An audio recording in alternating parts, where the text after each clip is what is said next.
Well, habits are very important because 95% of everything you do is based on your habits. One of my friends used to say, the key to success is to form good habits and make them your masters, as opposed to bad habits. He also said this, which was very interesting. He said, good habits are hard to form, but easy to live with. Bad habits are easy to form, but hard to live with. So I've written extensively on the subject of habits, and what we know is that different habits take different periods of time to form. Some people may try to break the habit of smoking, and it may take them a month or 6 months or 9 months.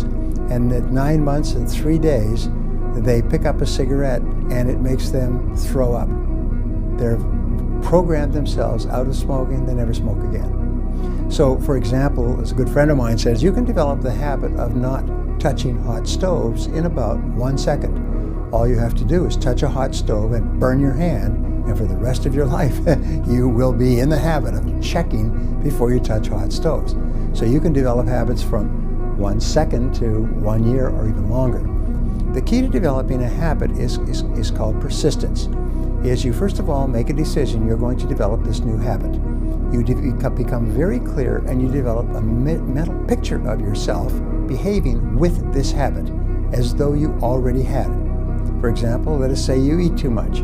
Then you make a habit of using a smaller plate, eating only enough to take the edge off your appetite, and then stopping and putting it away. Most interesting thing, by the way, about losing weight is if the food is not there, your appetite disappears. It's only when the food is in front of you. So when you have it taken away, as soon as your appetite has been curbed, I call it an appetite killer. Sometimes you can do it with a handful of nuts.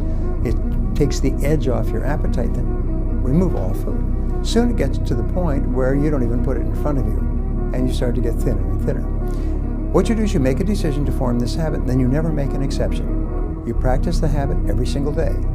If you make a decision that you're going to do it for 21 days, 7 days a week. And if you fall off the wagon, start a new 21 days. If you slip for 1 day, bang, back to 21 days. And you just keep hanging in there, just keep persisting. At a certain point, it becomes easier and easier not to do it than to do it. So you say, what would be the habits that would help me? Stop procrastinating, or get started on my major tasks immediately, or plan every day in advance, or reading 1 hour each day to upgrade my knowledge and skills. So make a list of the habits, and then you say, which one of these habits would help me the most right away? And then what you do is you just pick one habit. Don't try to change more than one habit at a time. But imagine if it takes 21 days or so to develop a habit of medium complexity, and you were to develop one habit each month for 12 months. At the end of 12 months, you had 12 new habits. What difference would that make in your life? The answer is it would totally change your life. Now people say, well, I couldn't do this, I couldn't do that. I mean, that's so difficult. I've tried all these years to do it. What happens if you join the Army, or you join the Marines, or you join the Navy, and you go through boot camp, and you go through basic training for 6 or 12 months? They drill you and grill you and train you in new habits, so that at the end of 6 or 12 months, you have a whole series of new habits of behavior, of cleanliness, of response rates, of activity, action, planning, getting up, going to bed. Is within a few months, you're a totally different human being by simply daily repetition, 7 days a week. So you can do it to yourself. Put yourself through your own boot camp. Decide, I'm going to develop this habit, and pick one habit that'll help you the most. Don't try to change the world. Just pick one habit and prove to yourself that you can develop one new habit. Once you know that you can develop one new habit, then you know you can develop any habit you want.